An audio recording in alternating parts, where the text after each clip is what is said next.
Michelle, thank you. Street safety is top of mind for anyone who walks, bikes, or drives around D.C., especially in these early morning hours or late at night. And one biker who was hit by a car last week is pushing for a change. Jess Arnold live at the intersection of Massachusetts and New Jersey Avenues in Northwest D.C., where that crash took place. Jess joins us live now with the latest on that. Jess, where you are is often described as a rather dangerous intersection. What does that biker want to see happen? Yeah, definitely, Larry, and you can see why. There are a lot of roads that converge at one spot. He wants some more traffic calming measures added to intersections like this one, Massachusetts Ave, New Jersey Avenue Northwest. He was actually hit on this crosswalk that you see behind me. Now, DDOT did speak to some of these safety issues at a hearing last week. This biker is really just pushing for more change and faster. The walk signal came on, Gordon Chaffin stepped on the pedal, and then the driver came out of nowhere from my right side and swept my front wheel and hit me over. This is what the bike he was using looked like afterwards on Sunday, right before 7 p.m. I have some scrapes and bruises, road rash, as they say.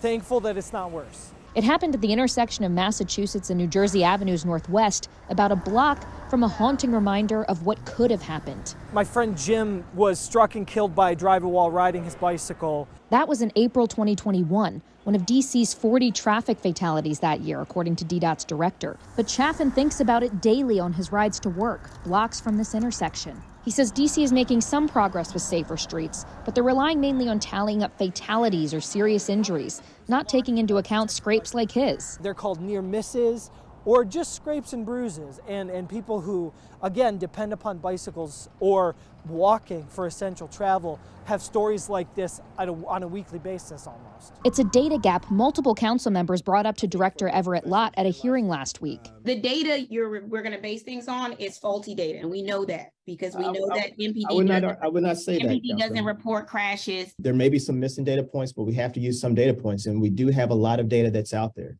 Lott says they do take into account crashes, but also traffic volume, speeds, proximity to schools, as they figure out where safety upgrades are needed most. Chaffin says it's a start, but he's pushing for more and urgently. This needs to change before another person is killed or struck and seriously injured.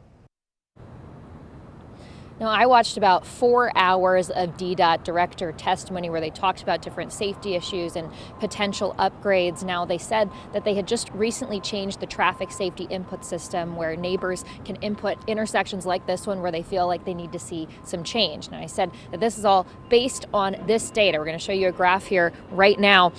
And that shows that the number of requests for safety upgrades, which is the blue bar, don't always correspond with where the most traffic fatalities are, which is that orange bar you're seeing on your screen. You can see that they don't always line up equally. So the director said they're trying to even that out, changing this system to try to make it more equitable. Some council members did express some concerns, so we'll just have to see if it works. Guys.